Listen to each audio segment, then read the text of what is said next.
Happy Tuesday, everybody. I hope you're well. I just want to check in. It's day 5 after my eye looks pretty strange there. I think it's the lighting. It's day 5 after my lumpectomy. I can't wash my hair, so please forgive me. I attempted to have a bit of a bath there on Sunday. And I just put a tiny bit of water in the bath, and then I couldn't get out of the bath. So lucky my friend was here and she could help me out of the bath, but it really hurt because you need both your hands to be either helped out of the bath or get out of the bath. So I needed both arms, and I kind of pulled on myself a bit, which really hurt. I looked at my kind of wounds, not the plasters, this morning, and it looks like there's been some bleeding. So I rang the Macmillan nurses and for advice, and they said they think that's normal, whatever. So hopefully that's okay.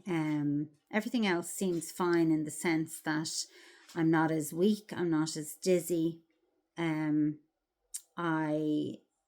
am sore, I do wake up sore, but it's kind of okay. But I think as well I'm forgetting not to move my arms, so I am actually moving myself when I shouldn't, like reaching up into the cupboards and stuff like that, and then I'm remembering and it's like, ow, it hurts or whatever. So I hope I'm not stretching myself too much. I'm so delighted I went to the doctor on Friday, literally rang the morning after the operation to say that, my legs were really heavy and I was feeling, like I couldn't breathe, because I was immediately put onto an antibiotic for a fever. My face was really, really red, very red that morning, but I didn't feel I had a fever. I mean, I don't even know what a fever feels like, because I'm getting hot flushes all the time, and I just don't know. And then I've never got fevers in my life either. Like I don't get a fever. If I get anything wrong with me, I don't get fevers either. So, so there you go. So so I sat out in the sun today. I thought, oh, I won't sit out in the sun after, I have this thing, but I did. I sat out and I walked Teddy this morning just around my area for about, maybe, I'm going to say half an hour, could have been 20 minutes. Slow walk, good for him, because he is doing so well. I mean, he's 16 and a half. He's here in the room with me. He's just amazing. But he's amazing because I've walked him every day of his life, practically. And I haven't been able recently. So, yeah, so that's it. All is good. I am beginning to worry. I'm actually getting a bit red now because I have this thing on, the hottest you can have it on, and it's quite a hot day.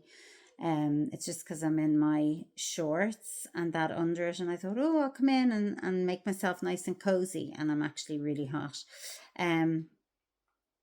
So I just think that I've just a few concerns. I'm worried about, obviously, my results, but that's fine. But I'm really just worried about finances. I'm just like, I don't know if people realize what happens when, you get sick and you're on your own. I've heard, the way we hear stories about so many different things, like we hear,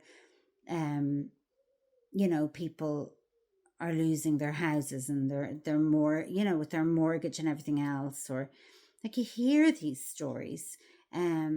I've always been very lucky because I've always been able to fall back on my mum all my life. Like I've never had to really worry about anything, in the sense of I could always go back home.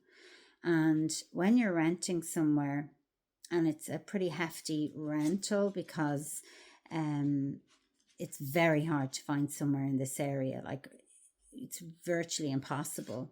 A lot of people want to move back to this area and they can't because there's nowhere to rent or to buy. And I spent, I think it was 6 months trying to find somewhere. And eventually I was trying to find lots of different places and I couldn't, in 3 different areas. And eventually this came up, and it was bigger than I needed. It was double the price of what I wanted to pay. But I knew I had to get it because there was absolutely nothing coming up. And I thought, oh, I'll have it for a while and then, look for something else. But then when you kind of, you can't work and you can't earn money and you've gone through your savings and everything else, you really do, like, it is a worry. And it's actually, it takes over the worry of your health, actually.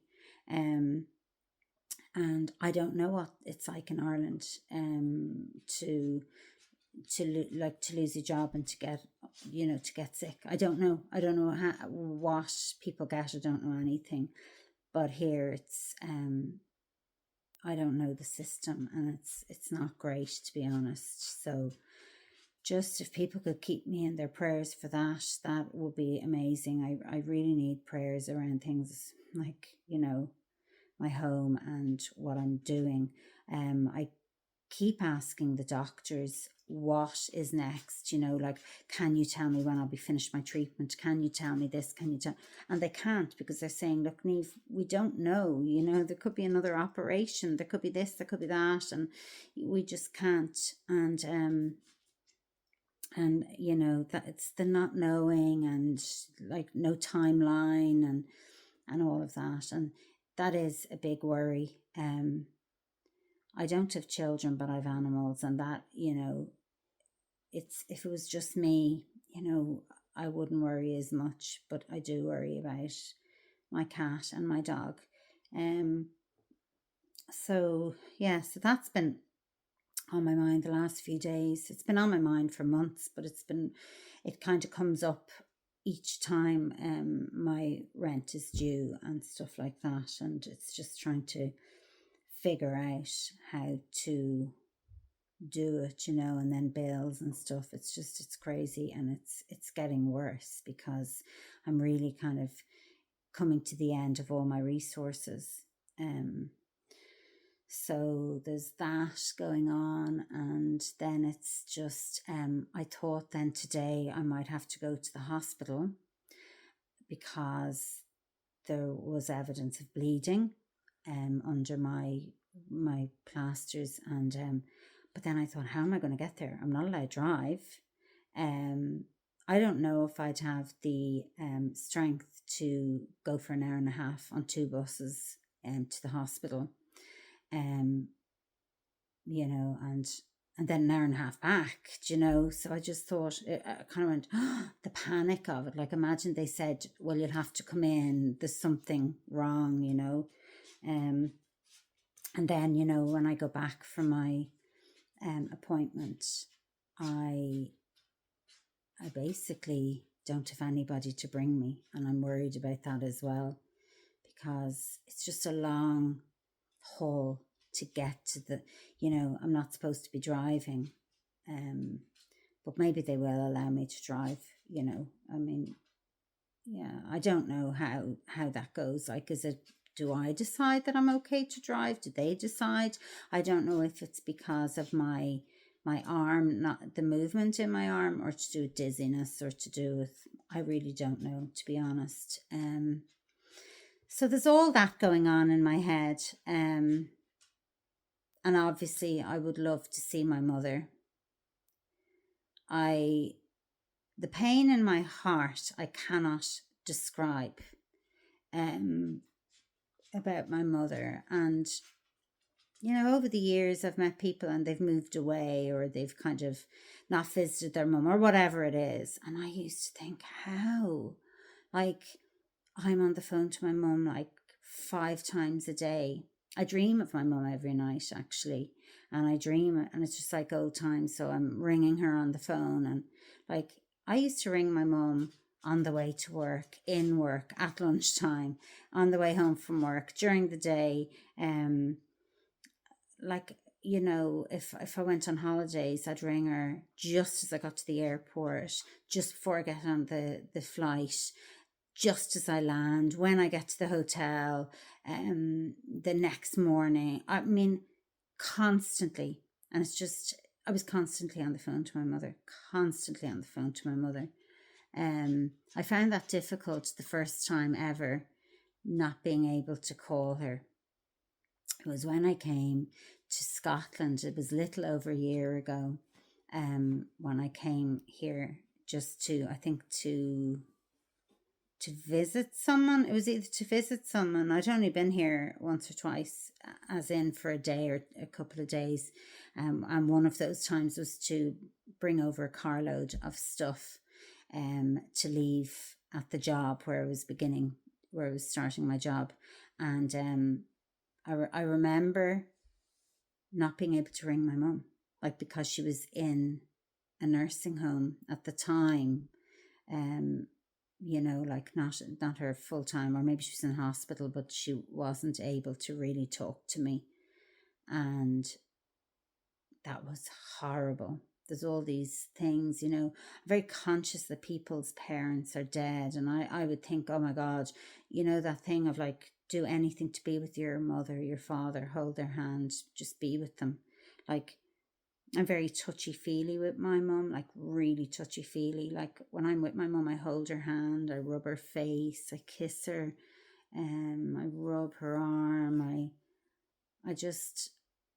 I love touching my mum. I love holding my mum. Yeah, I'm just very, very, very attached. And I mean, I don't know if I've said it on this, but like, I had a complete and utter nervous breakdown here.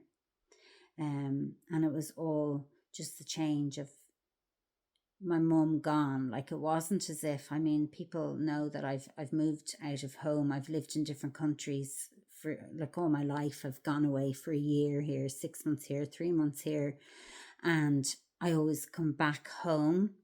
But I knew this time there was no going back home. So it's like, I can't describe it. It was like, I've no foundation. It's like I've no roots, I've no foundation. And what has made me strong all these years and confident and able to, travel the world and do all these amazing things is because I had such a strong, good, kind mother behind me. I always knew she had my back. And when that's gone, because my mum legally isn't even allowed to make decisions anymore, when that's gone, like, I have nothing. And I know if I was really being spiritual now, I'd say I have God and I have me and I have my strength in me. And I know all those things. But like, when I become very human, and when my mum like couldn't, have my back anymore, I just felt like I was in quicksand. The ground wasn't solid anymore. There was nothing to grab onto. There was nothing to grab onto. And I felt like I had no part or no place in the world anymore. It's like, who am I? What am I? I'm not part of anything. And I literally felt so alone. So alone. I always had her and she always had me. And she always said, I don't know what I'd do without you, Niamh. I don't know what I would do without you. I need you. Like, and I always needed my mum. I used to always say to her, oh my God, Mum, like, I will, if you die, I'll die. I wouldn't be able to live without you. I can't cope in this world without you. Like, you're my everything. You're all I've got. You're my person. I used to say, like, if you die, who will I have in this world? And I'm sure people will say to me that it's not like this. I always think that if you have a husband, a wife, a boyfriend, a girlfriend, a partner, or children or grandchildren or whatever it is, that at least you have somebody. At least you have somebody in your life. You know, you have that kind of person. You have a person. And I know since I was a child, I always wanted my person for me. I just always wanted my person. I thought for me it would be a twin, if only I had a twin. Or I thought if I got a younger brother or sister, they could be mine. And then after that, it was like boyfriend. If I got a boyfriend, or and then you think like married, children, all that stuff. But people are married and have children and find that they're great support and they have that. And I'm not saying that when you have all that, it takes away the fact that you're grieving your mum or your dad. It's not that. It's just that you have somebody to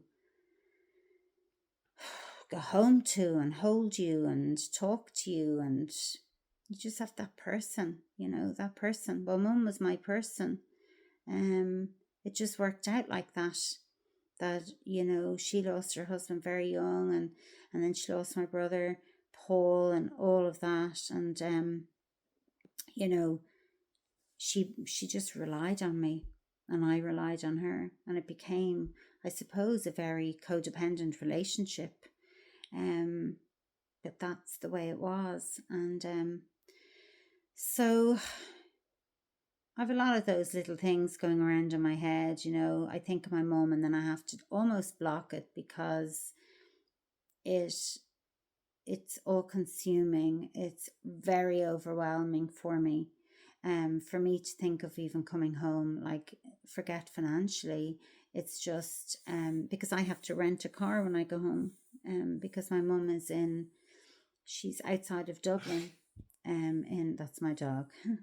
She's outside of Dublin in a home, and it's quite far from the house. My mum's house is not near the airport, and then if I was going to see my mum, I'd need a car anyway. So there's that, but it's just the whole thing of going back to the house and being in the house without my mum is just very, very, very painful. Very painful, knowing it's the end. It's I can't even think about it, actually, even talking about it now. I actually have to stop thinking because it goes into my body and it really affects me. It really has a huge it's horrific. And then seeing my mum and leaving her, seeing her and having to leave her, and then just come back to what? I don't even know. I came here for a job. The job is gone. I'm now going through treatment, which I need, and I'm so grateful for. But it's like, what am I doing? I don't even know where I belong, And it's wonderful people saying, oh, come home, come home. But everyone has their own lives. Everyone has their own lives. And I'm just trying to figure it all out again, reinvent myself, decide what I'm doing, where I'm going. And so there's a lot of that going on. But in saying that, in the moment, I feel very safe and secure. But then it's just like, wondering how I'm going to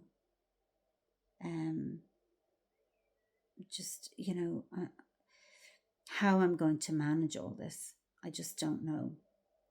And it is quite worrying. And I've never had to, obviously, I'm not saying I've never had financial problems in my life. Of course I've had financial problems in my life.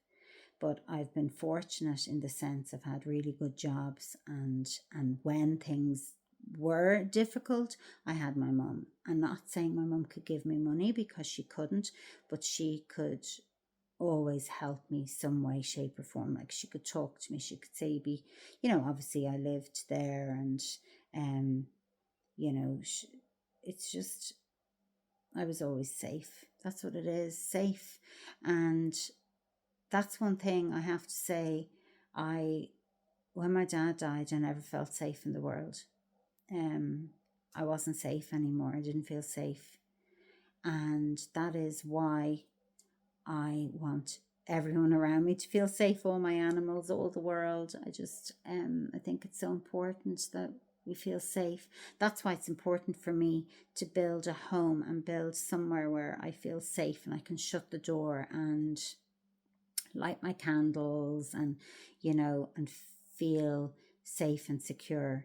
And it's just about finding, I suppose, my place in the world again. you know um I know people go through this when, say, a partner dies, or when maybe their children leave home, or maybe move to the other side of the world, or they retire, um or they get sick, and then they can't do what they used to do, so they can't go to the clubs they used to go to, or whatever. And it's about trying to find a new way of being, to feel safe and solid again. So that's where I'm at today, on day 5. Just a lot going on in my head. I know I'll be okay, because I'm always okay. I have to be, no matter what happens. I will be okay. I just worry, and I suppose I just don't want to be worrying, and I don't want to be stressed. So yeah. So I'm just so happy, that people are, liking my videos. I really appreciate it so much. It helps me. Thank you for liking and commenting. And don't feel you have to comment, but if you do like my videos, please like them. I'm on YouTube as well. Diary of an Irish Girl, it's called. Same video. But if you go onto YouTube, it would be great if you subscribed and liked. I would really appreciate that. So I just feel maybe this is my little purpose for the moment, just to share and say hi and talk about where I'm at. I really wonder what other people are going through with the same thing as me, like how people feel when they get cancer.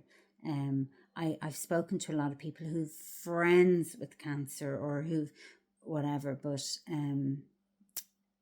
people's situations are pretty different. I have a lovely friend, and she has cancer, and she got it.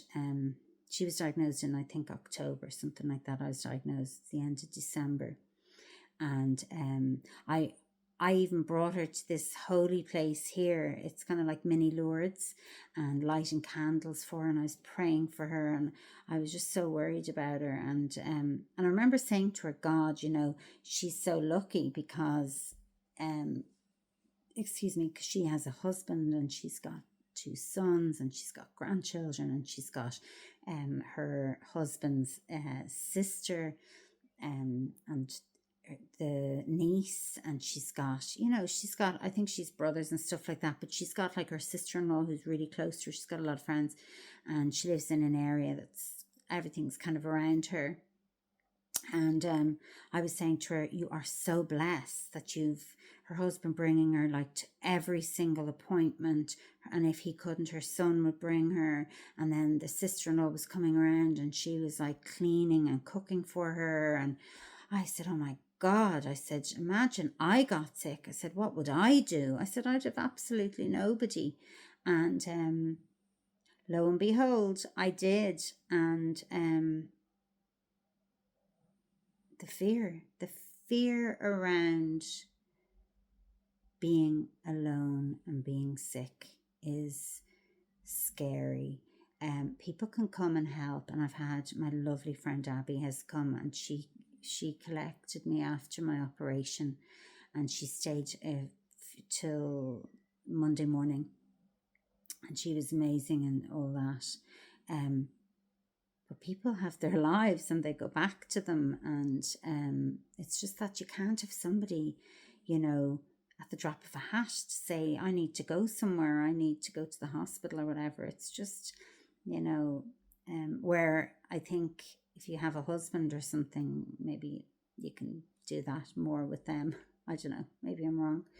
So yeah, so that's it. So tomorrow's meant to be a really nice day again, and I've got my the agency of this house, they're coming to check up on me or check the house. I don't know, the way they check. I've never actually had somebody check a place I rented before, but anyway, she's coming to check, and it's tidy and it's clean, but I can't actually hoover because I'm not allowed hoover. And if I did, I'd probably fall over it or something. So anyway, she's coming tomorrow at 1, and I'm going to try not to be too apologetic, because it really is, if anyone came in, it is clean and tidy, but I don't want to be like, oh, I'm really sorry and la la la, because I've nothing to apologize for. So anyway, that's a bit of a blah, but I just I didn't share yesterday, and I didn't feel great in my head yesterday. I was a little bit in fear and all of that, and I felt a bit lonely, but I'm feeling better today. So I just wanted to share, because a couple of people did message me to see how I was, and then I realized people are keeping an eye out for me. So thank you, I appreciate it. And yeah, so have a really lovely evening. Lots of love to everybody. I love you all, and thank you so much. Take care. Bye.